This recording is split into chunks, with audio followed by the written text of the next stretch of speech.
Okay, welcome everybody. We have Gregg on the line, and I would just like to start thanking him for accepting this interview.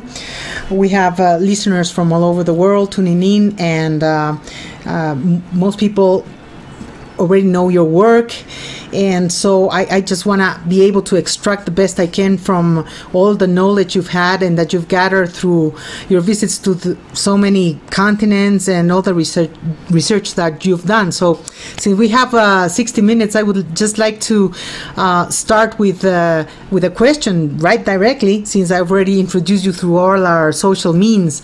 And the first question I would like to ask, and from then we will see where it takes us, is if this world recreates itself through cycles and through what has been researched, it seems that there were civilizations prior to known written history that were warless and lived in peace. Then the question I have pondered over so many times is, what is the purpose of this dark age for humanity? Well, we're going to start with the easy questions first, I see. Well, Gloria, first I want to say thank you for inviting me onto your program, and I want to say hello to all of our friends, all of our family, all of our listeners throughout the world, and especially in Ecuador, where I believe you're based today. It's so good to be able to connect this way on the radio, so thank you for making it possible. Thank you. The question you've asked is actually at the heart of why the new discoveries are so important. Gloria, if people are listening to this program today, then it's no secret to those people that something very different is happening in our world. And the best minds of our time tell us that we are facing the greatest number of crises in 5,000 years of recorded human history. And the way we go about solving the problems of today, the way we go about solving the crises, is based upon the way that we think about ourselves and our relationship to the world, our relationship to one another, and our relationship to the past. And this is where the new book, Deep Truth, becomes very important, because part of the book talks about new discoveries of our past and the new science, peer-reviewed scientific evidence. This isn't speculation, it's not guesswork, and it's not theory. Scientific fact shows us that civilization is much older than we've been led to believe in our schools and in our academic circles. When I was in school back in the 60s, back in the 70s, many of our listeners, we were taught that civilization's only about 5,000 years old, that it began in Mesopotamia. Ancient Sumeria was one of the first great civilizations, and that it is linear, that it has happened one time, and that we are at the top of this technological advance of civilization. The data doesn't support this. And what the data is showing very clearly is that advanced civilizations have existed throughout the Americas as well as other parts of the world. And some of those civilizations date back over twice as old as what we've been led to believe that the world is today, that civilization is. They date back into the last ice age.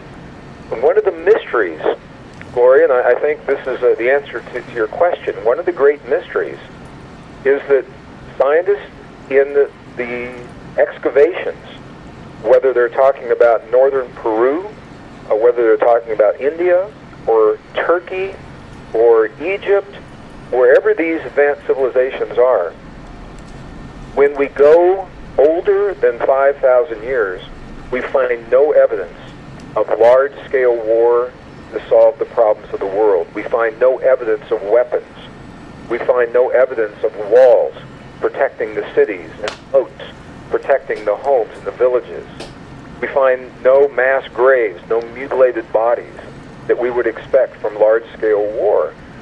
And this is leading a growing number of scientists to suspect that war is something that developed only in the last 5,000 years, at the beginning of our cycle. of civilization. But before our cycle, war was not used commonly to solve large-scale problems the way it is today. Now, science is finding what our ancestors have always told us. This is so interesting because our indigenous ancestors have always told us that there were advanced civilizations before ours, and that those advanced civilizations were part of what was called a golden age of peace, a golden age of cooperation. And they knew that when we began the cycle that we are in now, 5,000 years ago, they said that this would be a cycle of darkness, it would be a cycle of war, it would be a cycle of suffering, and that the last year of this cycle is, in fact, this year, the year of 2012. But the interesting thing, Gloria, all of the ancestors, all of the indigenous traditions, from the Tibetan traditions to the Navajo, to the Hopi, the Incan traditions, the elders all through the Americas, the prophets of Nostradamus and Edgar Cayce and Gene Dixon, all of them, they all looked to our time in history, and they said this is the time of a great change. None of them could tell us how the change comes out. None of them can tell us what happens after this year of 2012, and the reason is because we are making the choice right now. We are making the choice if we carry the cycle of darkness into the new cycle, or if we end the cycle of darkness now and we begin a new cycle of peace and cooperation, a new golden age. So this is where the science is actually merging with the spiritual tradition. The science is showing us the evidence. It says that war was not a part of our most ancient civilizations. And the stories of our ancestors are telling us the same thing in a non-scientific way. They're just using the words to say we've come from this era of a golden age. So this is where we find ourselves now. And the new book, Deep Truth, was written to identify the new discoveries that help us understand why we have thought of ourselves and our relationship to the world in the way that we have in the past, and the new discoveries that show us where that thinking was wrong, so that as we go into the new cycle, we can make the choices of peace and cooperation. We have very good reasons to do that. So that's a long answer to a short question, but I wanted to say some of those things as we begin our program. Wonderful, thank you. Now, in regards to what you just mentioned, do you really think that we actually have free will, or are we just puppets of this vibrational cycle in which we respond to the energy of this time so we can actually experience the dark side of the polarity in which we live in right now? I think both things are probably true. This is where I was trained as a scientist, Gloria, and this is where I have to leave the realm of science, because science cannot tell us necessarily about free will. But I believe that both of the things are happening from the time that I've spent with the indigenous elders throughout the world. It's clear that we are in a 5,000-year cycle that our ancestors understood very well. The cycle is based upon Earth's position in space and very specific alignments with our sun and with the center of our Milky Way. And those alignments change the conditions on Earth. They change the climate. They change the weather. They change the way we grow our food. They change how we share our resources. So our ancestors knew that the change in the cycle was coming. So when we find ourselves in the change, the question is, how do we treat one another as we go through the change? When the resources become scarce, when we have to adapt to the climate change, do we work together to help one another get through the changes, or do we fight one another because we've been led to believe that we live in a world of struggle? And this is where the false assumptions of science are so important. Charles Darwin In 1859, Charles Darwin wrote a scientific book, and in his book he said that we live in a world of what he called survival of the strongest. Later it was interpreted as survival of the fittest. And we are the product of that way of thinking. We've all been led to believe that we must fight, and that our world is a struggle. We've got to fight for the things that we want in life. But is this just a very Occidental way of thinking, as well as the influence of the Cartesian thought that we are separated into parts, whereas in other parts of the world, like Asia or China and the Buddhist traditions and India, they have a completely different point of view? Do you think it's just a Occidental way of thinking, or is this something that has really permeated through the whole planet? Well, I think to some degree it's permeated through the whole planet. And here's the reason I'm saying this. Charles Darwin introduced his ideas in 1859, so that was about 150 years ago. And in 1859, Darwin was the first scientist that attempted to answer the questions of life from a scientific perspective. Before his time, it was the religious communities that were trying to answer the questions. Who are we? Where do we come from? How does life work? Those were all questions that were answered by the church and the religious and the spiritual communities. So Charles Darwin tried to answer the questions as a scientist, and his ideas were embraced very quickly and were entrenched deeply in 1859, and the civilization that we live in today is largely based upon the ideas that were created and implanted in the late 1800s, the early 1900s. Mm-hmm. So the global economic system that is collapsing right now, it is a system based upon Darwin's ideas, survival of the strongest. The corporations that permeate the world today are largely based on this idea. So to that degree, the world is impacted by Darwin's ideas. But here is the good news. The good news is that scientific discoveries in the late 20th century and now the early 21st century are telling us very clearly that nature is not based upon survival of the strongest. It's not based upon a model of competition.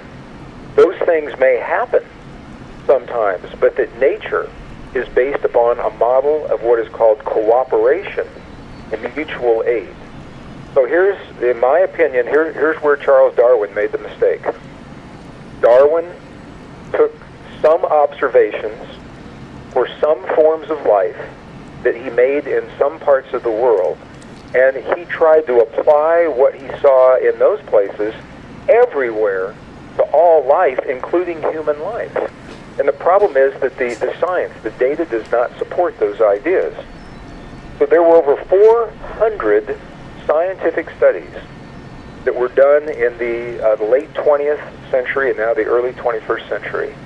And they were asking the same question: what is the optimum amount of competition in any environment, in the family, in the classroom, in the workplace, on the playing field? What is the optimum amount of competition? And then this is violent competition that we're talking about now. And all 400 studies came back with the same answer. They all said 0 is the optimum, that every time we have violent competition, the individual, it's destructive for the individual, it's destructive for the community, and that nature is based upon the model of cooperation, not competition. So in the year 2008, very, very prestigious scientific journal, it's called New Scientist, actually created a special edition, and they described new discoveries. One of the discoveries said that in the wild, we do not see every animal out for itself in the wild. That we see cooperation. used as a very successful survival strategy in the wild, and that when cooperation breaks down, that the results can be disastrous. And if our listeners, I'm just going to invite our listeners, if we really want to see how fundamental this idea of cooperation in nature really is, we need to look no further than our own bodies. The human body is about 50 trillion cells make up the average human body. And every one of those cells must cooperate with the other cells in the body for us to have healthy, vital lives. And when the cells don't cooperate, we get sick. And if we get sick enough, we lose our lives. So at the very basis of our lives, we see that nature and this model of cooperation must be in place for life. Now, competition and violence, it does happen, but it happens in response to certain conditions. It's not the law that nature is based upon.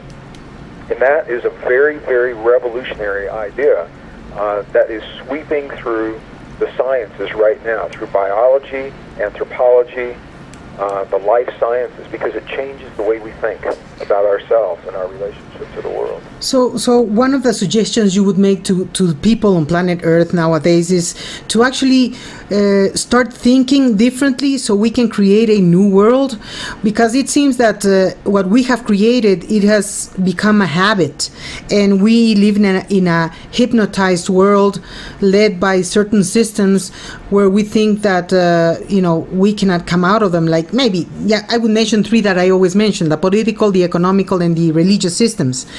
And as long as we depend on them, we are probably not open to think differently on other possibilities. And as you mentioned, the healings that takes place that most people think are miracles, they are not. It's just a science that needs to be understood and how it works. So would you think it would be a wonderful thing if people start breaking through their conditioning and habitual patterns of thought to start thinking differently so they can pull and bring a new energy to manifestation? Absolutely, Gloria, and I think we're seeing it happen right now. The ideas, the false assumptions of science, and we can identify other false assumptions as we go through our conversation here. But this one false assumption from Charles Darwin that says nature is based on survival of the strongest. That idea, it's so deeply ingrained into our way of thinking, subconsciously as well as consciously. So we're conditioned to believe we live in a world that, in some of the Western societies, it's called a dog-eat-dog world, where everybody has to fight and struggle. Well, we live in a world where those ideas are based into the systems of our society, and those are the systems that are now breaking down. They're no longer sustainable. So the economic system of the world that is breaking down right now, it's breaking because it is based on an unsustainable way of thinking of survival of the strongest. The corporate systems that are breaking down. And as the world goes through the changes of climate that change the weather, that changes the way we grow our food, it changes where our resources become available, then it's up to us as individuals. How do we treat one another as we go through the changes? Do we treat one another based on the old idea of dog-eat-dog, survival of the strongest, or do we treat one another based on the model of nature of what's called cooperation and mutual aid? Mm-hmm. I'm just going to give an example, a very encouraging example that we all saw recently when we saw the tragedy in Japan last year, the tsunami, the meltdown of the Fukushima reactors. Hundreds of thousands of people were dead. The entire infrastructure of the country, that part of the country, was destroyed. No food, no water, no electricity, and no law enforcement for days. And to the amazement of the world, Gloria, what happened is those people began to work together to help one another and help themselves. They didn't have riots. They didn't have looting. They didn't have people going house to house stealing whatever was left. That didn't happen there. So I think on the deepest level, intuitively, the people of the world sense that we are beings of cooperation and that we do work well together. Mm-hmm. I think we live in a world of power structures, politics, governments, corporations, that are based on an old idea of survival of the strongest. And I think what we're seeing, Gloria, is those structures are now struggling to make the change into a new way of thinking. So, but in the way we are built psychologically because of whatever conditioning we have had for the past 5,000 years, do we still need to go through huge crises like the one in Japan for us to wake up our cooperation sensitivity? Well, no, I don't think that it's necessary. But I think that for many people, that is where they discover how deep this way of thinking really goes. Mm-hmm. One of the questions that people ask all the time is when are humans at their best? When does the best of what we are seem to appear? And the answer is it often happens in times of crisis. So September 11th, 2001, people of the world came together as a family, and the tsunami is another good example of that. So we know that in times of crisis, we can come together. The question is, does it have to be a crisis for that to happen, or can we choose to come together because that's the way we want to live? And that's the choice that we are making right now. We're all making that choice in the way we deal with the crises and the changes in our lives. Now, I would like to appeal to the feeling part of you and ask you, what is your feeling? What is your hunch about the lesson or the major or the biggest lesson we need to learn from this dark age? Oops. Oh la la. Sorry guys, something happened to the light. I'm gonna call Gregg in a minute, and just hang in there, okay? Thank you.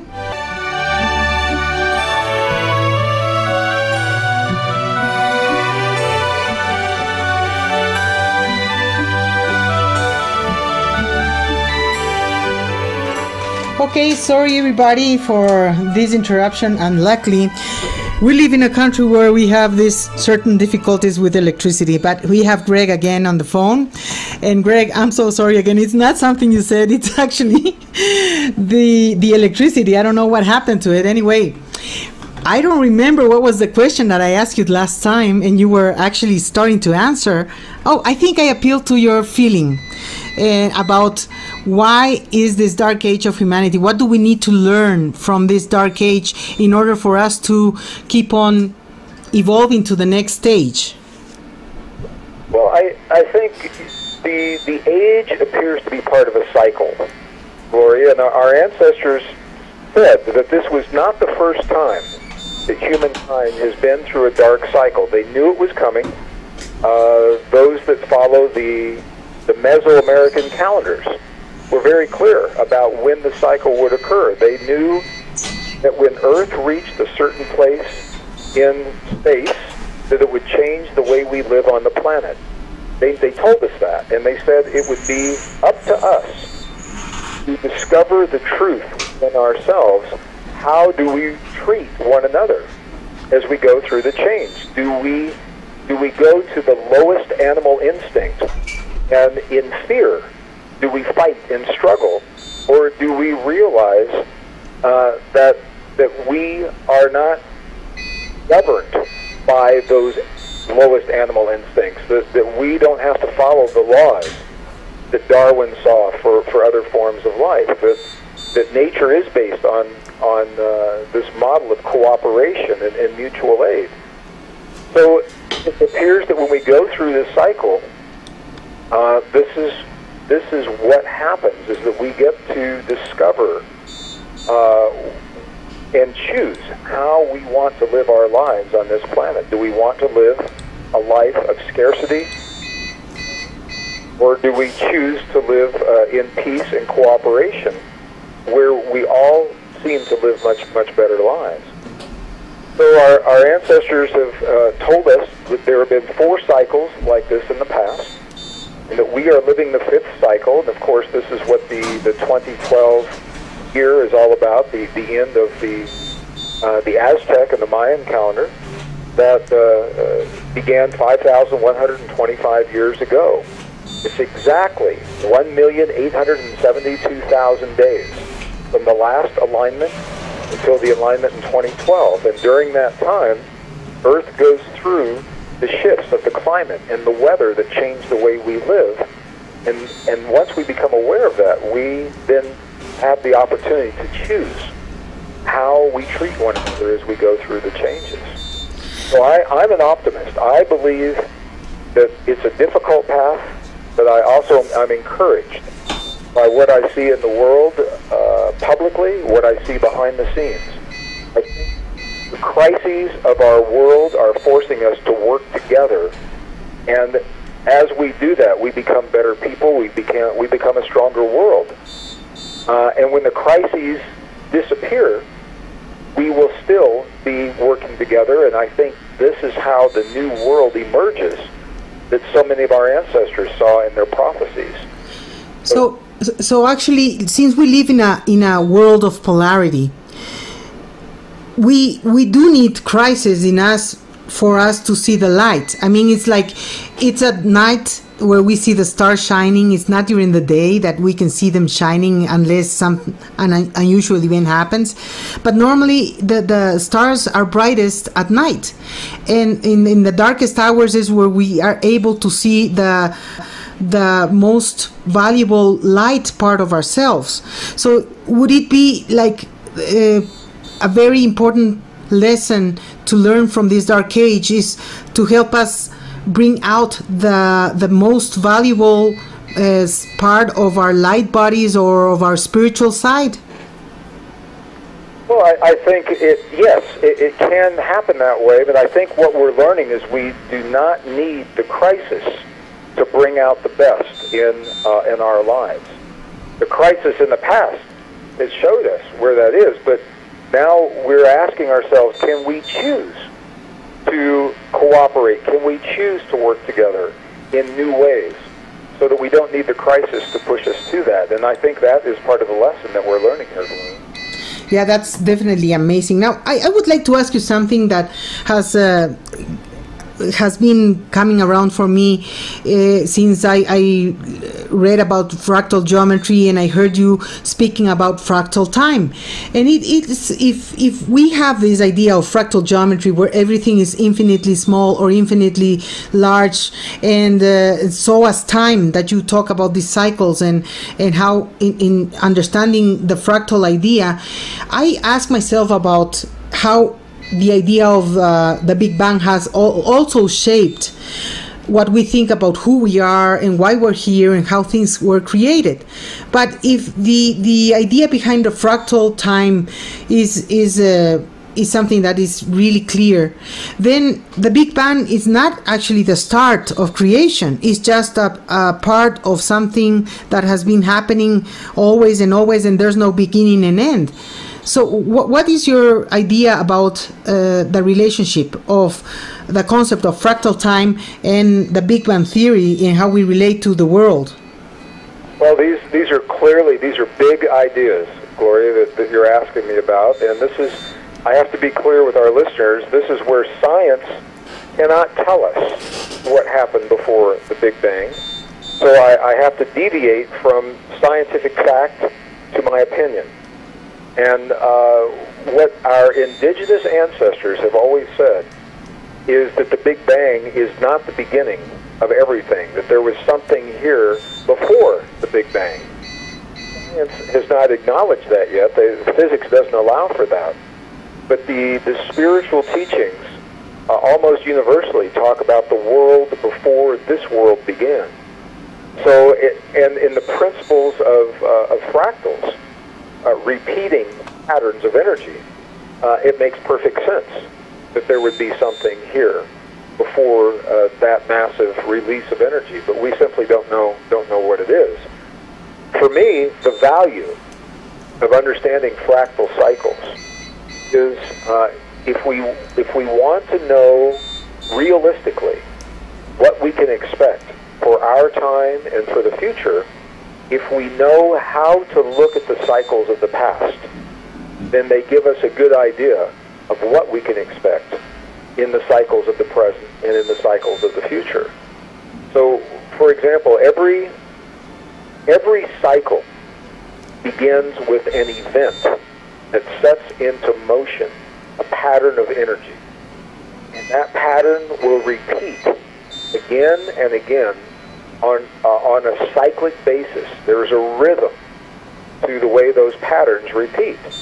And this is true in our personal lives, it's true in our collective lives, it's true for our civilization, it's true for our world. So in our personal lives, for example, the first time an individual experiences hurt or violation or disappointment or loss, that the seed, S-E-E-D, the seed that sets into motion a cycle, a pattern of energy. And the conditions of that experience will repeat again and again and again on a cyclic basis. We can calculate those cycles. So it doesn't mean that the hurt must be repeated. It means the conditions that make hurt possible are repeating. Or on a global level, the first time we had economic collapse in the world was 1929. That set into motion a pattern of energy that said the conditions for economic collapse will repeat again and again. And the cycle for that to repeat was the year 2010.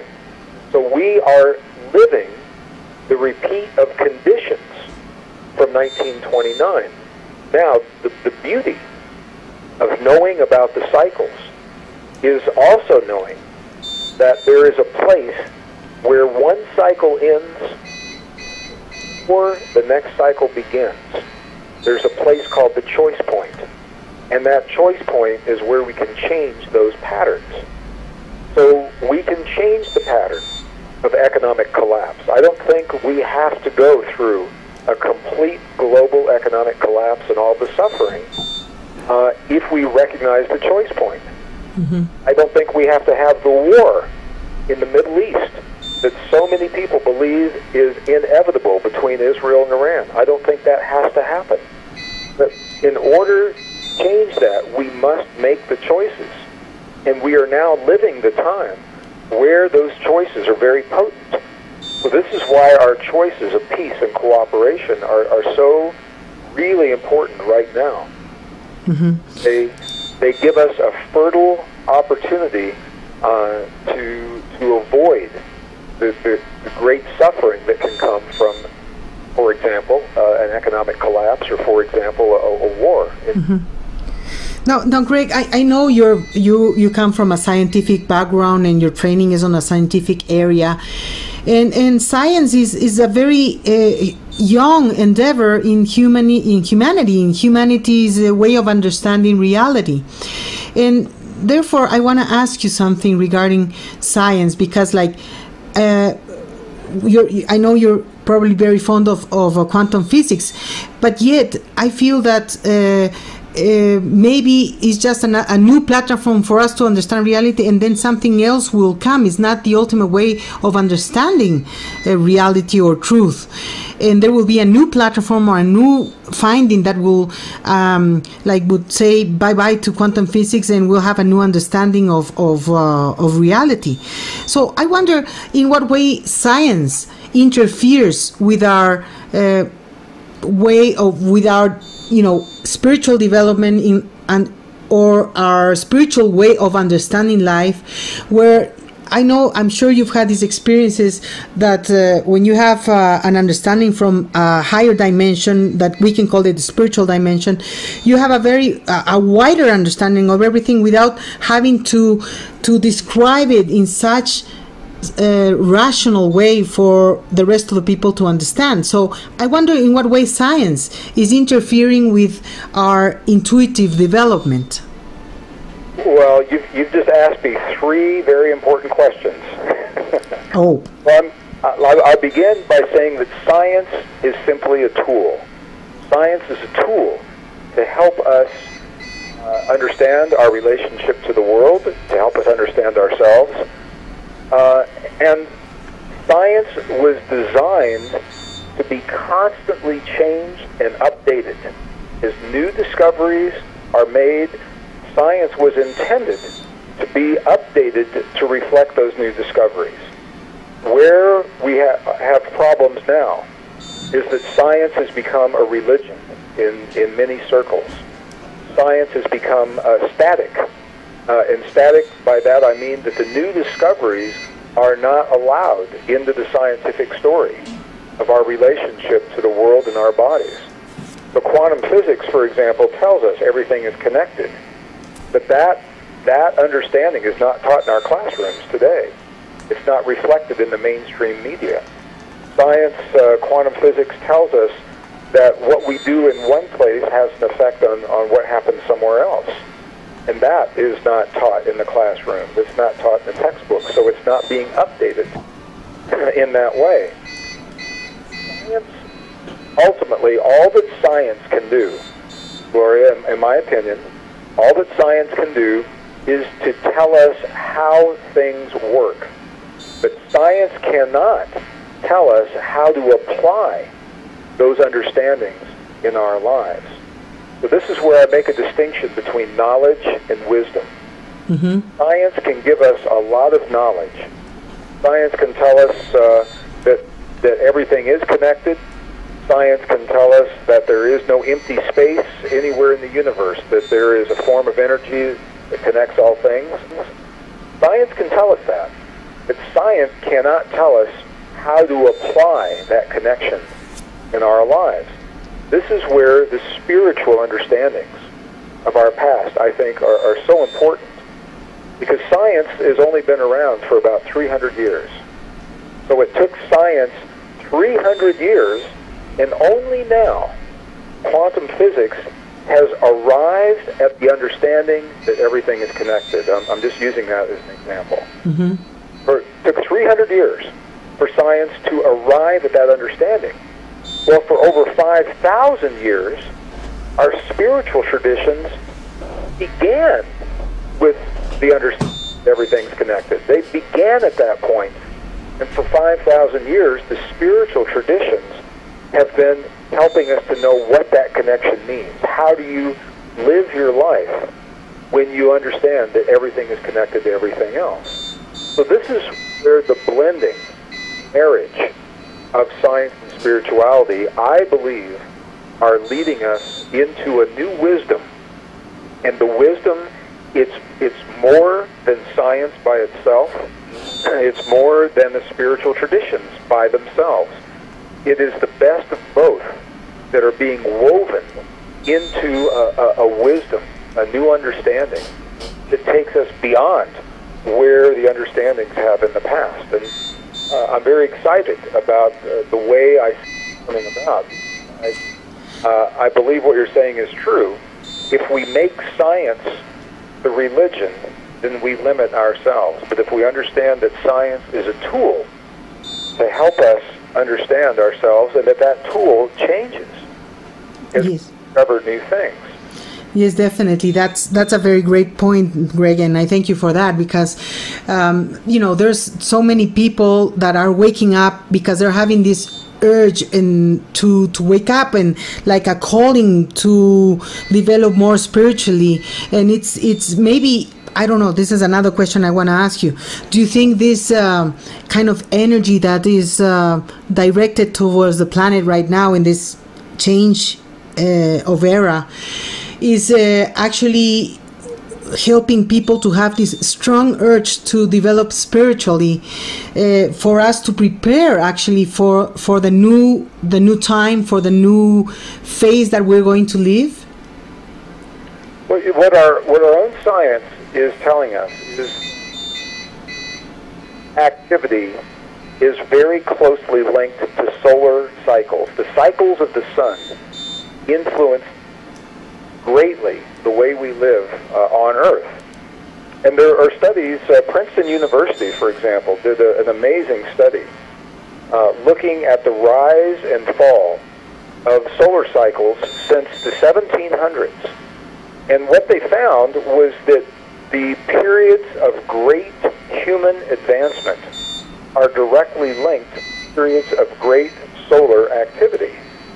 So the new innovations in science, in technology, new compositions of music, art, fashion, cycles of war, cycles of peace, all of these things are linked to where we are in these solar cycles. And what they found, Gloria, is that when the solar cycles are strong, it influences the magnetic field of the Earth, that influences the magnetic field of the human heart. That's where it gets interesting, because everyone feels the influence.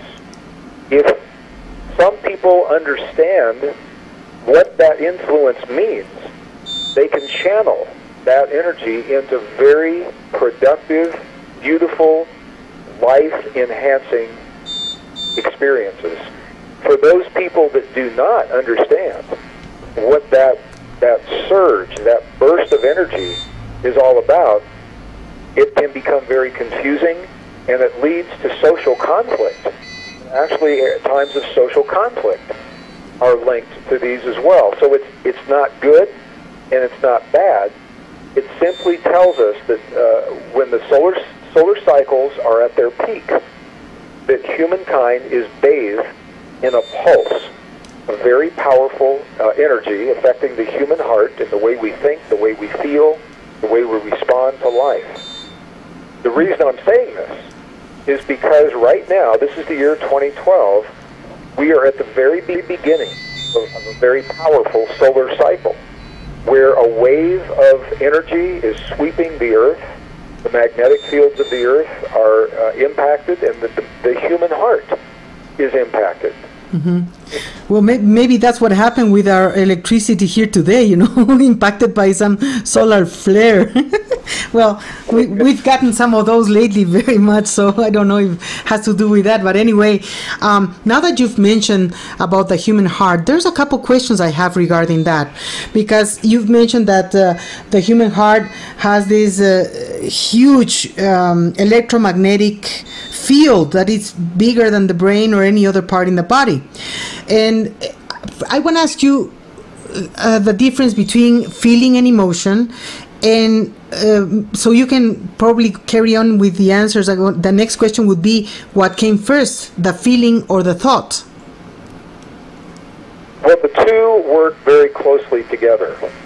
And the data suggests that it's not that one comes before the other. It's that the brain, when I was in school, I was taught that the brain is the master organ in the body, and that the brain has an electrical field, the brain has a magnetic field.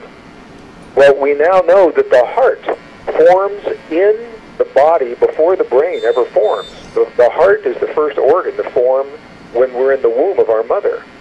And the electrical field and the magnetic field of the heart is much stronger than the brain, but that there are nerves that connect the heart together. So they communicate back and forth.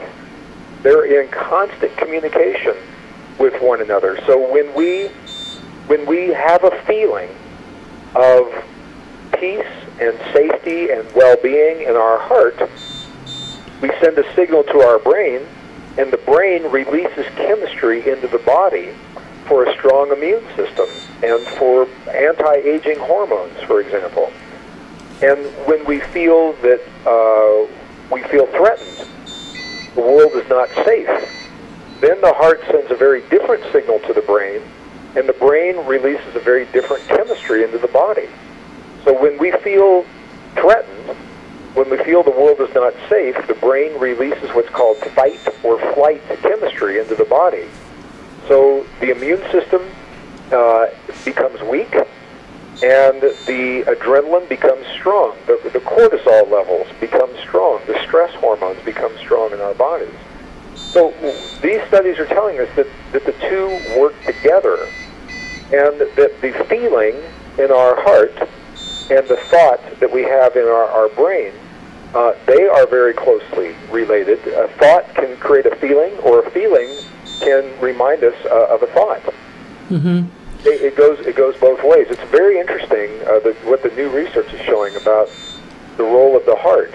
But the new research, Gloria, is also showing that the heart has its own intelligence, its own brain-like tissue. It's called a neural network.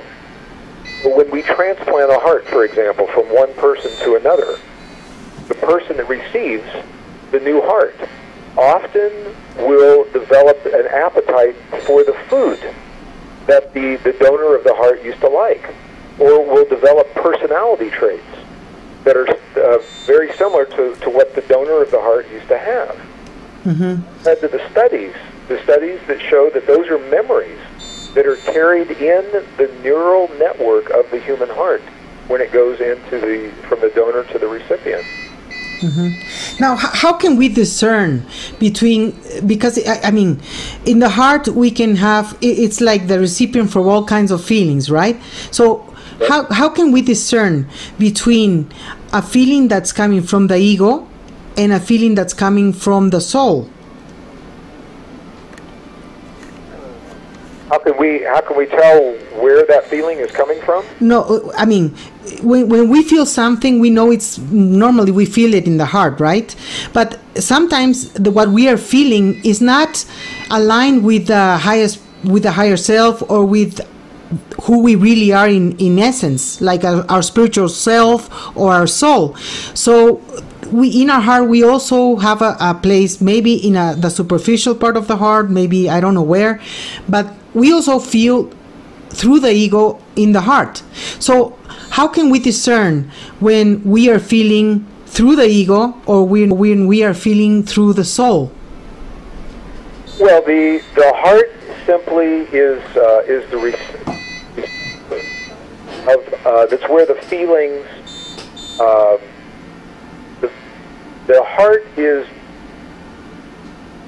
working upon perceptions from other parts of the body. Some of those perceptions are filters in the mind, and this is where the ego comes from. Mm-hmm. When whatever it is that we're feeling, I believe that all feelings that we have serve us for whatever reason in that moment. They're teaching us something, and we're learning something from those feelings. The question is, do we have the wisdom to recognize that? Mm-hmm. That is a whole different conversation. But our heart intelligence will never tell us to do anything in our lives that goes against our basic instincts. It would never tell us to harm another being or to harm ourselves. Those are ego kinds of experiences. In a truest form, our heart would never tell us something like that. So this is ways that we can discern. But those are all coming through the filters of the ego in the mind based on past experiences. Mm-hmm. So if our parents, if we lived in a home where our parents abused us for discipline, where our parents hit us for discipline, then we sometimes can grow up thinking that is a way of showing affection. You discipline someone if you love them. That's the ego telling us to do that. But we become this is the value of bypassing the mind and learning to listen to the intelligence of the heart. Because when we move directly into the heart, our heart would never tell us to hurt another person. Mm-hmm. That's not the way that we express our love in the truest sense. Now, like in the morphogenetic field, or the unconscious, the collective unconscious, it seems to form archetypes based on which we have related to a certain reality. So I wonder, how powerful the unconscious can be in determining what people are thinking, and how powerful can people be to change that unconscious, the collective unconscious. Well, the answer to both is that the unconscious is very powerful. The unconscious brain and the conscious brain. My dear friend and colleague, Dr. Bruce Lipton, talks about this extensively in his book. It's called The Biology of Belief. Mm-hmm. Think of a brain as a computer. The conscious thinking brain operates at about 40 bits of information per second. The unconscious brain is about 40 million bits per second. So our unconscious activities are they have a tremendous amount of power, and we also have a tremendous amount of power to change unconscious patterns if we understand those patterns. There are techniques that help us change those unconscious patterns.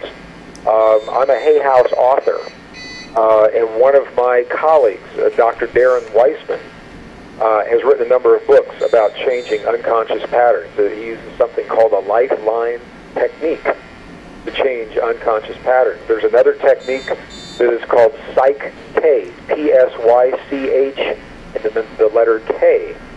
So there are very good techniques that help us communicate directly with the subconscious mind without using hypnosis. This isn't about hypnosis. The very, very clear connections between us and our unconscious mind, and we can change unconscious patterns very, very quickly if we understand that language. I was asking you about this because I wanted to reach to the point of coherence. Since, it's like it seems that we need to connect or be aligned between our chakras, or between the higher self and the lower self, or between the ego and the soul, or however one can see it. But in one way or the other, in order for us to be able to express a feeling with strong energy, it would need to be in coherence with whatever higher force is behind us. So that's why I was asking you about the heart and the feelings and the unconscious to reach to this point of coherence. Can you please develop a little bit about what coherence actually means, and if somebody needs to be completely aligned for something that wants to manifest actually becomes a manifestation in the physical realm? I could do that, Gloria, in the short time that we have left. Okay, yeah. Next hour, there's another interview. I have another interview, but what I'd like to say now is coherence is the term that science now is using when we create the feelings in our heart that link us to the larger magnetic fields of the earth.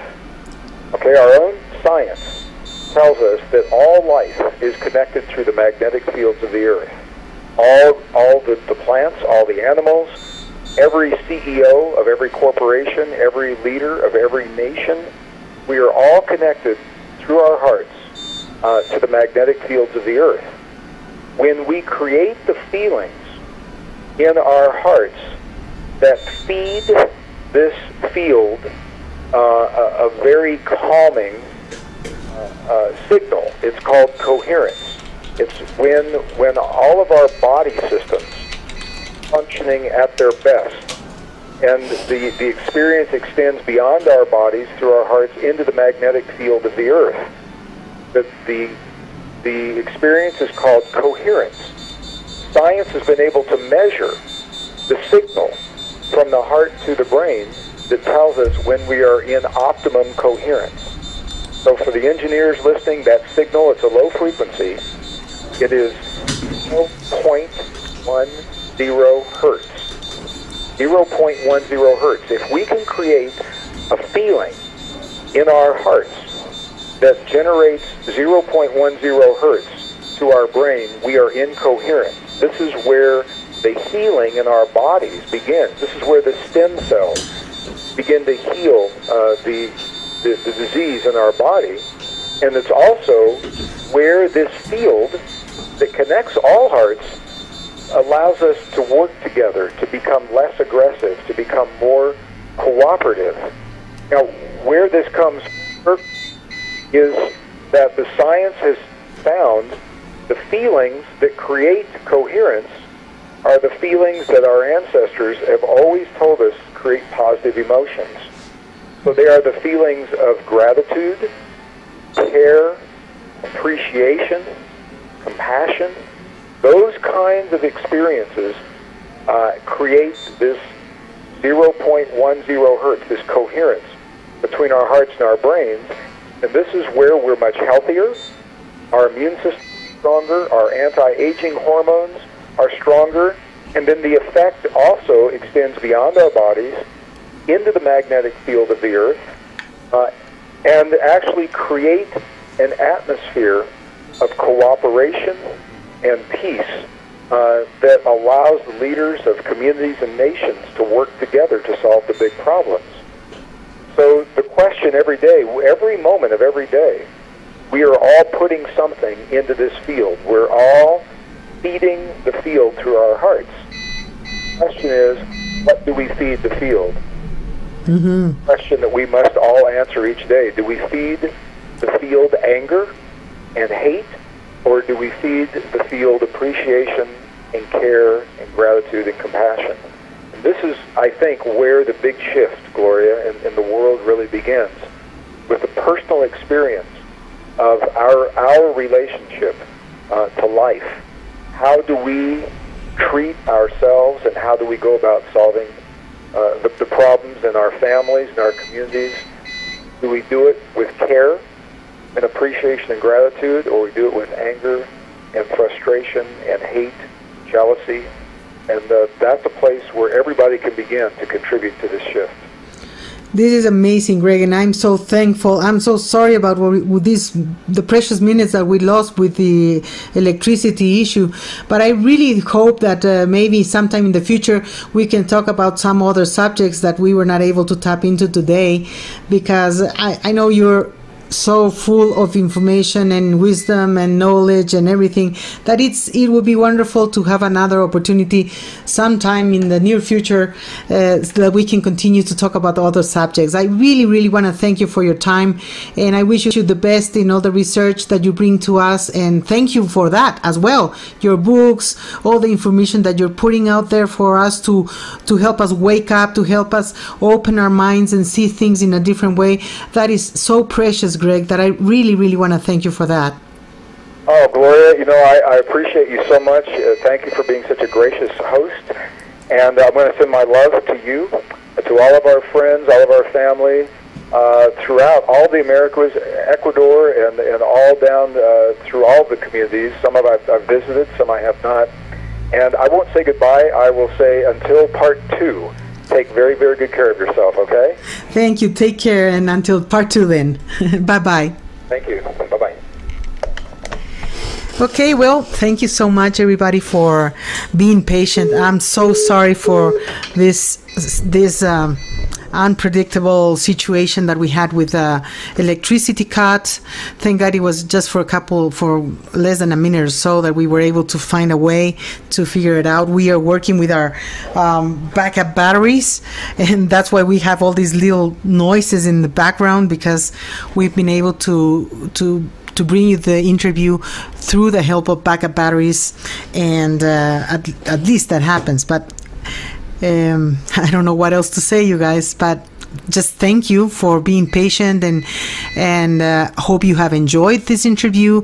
We will be uploading it to the podcast within the next few hours, and if you want to download it, we have a very friendly system of downloading. And I just hope you have learned something from the interview today, that the information Gregg has shared with us has helped you to nurture your life and your openness to the world, and the new ways we need to keep on investing in changing and believing that there's something beyond what we have learned that life is. So we will have another interview this coming Friday with Noam Chomsky, another amazing philosopher. He's a linguist, and besides that, he's done so great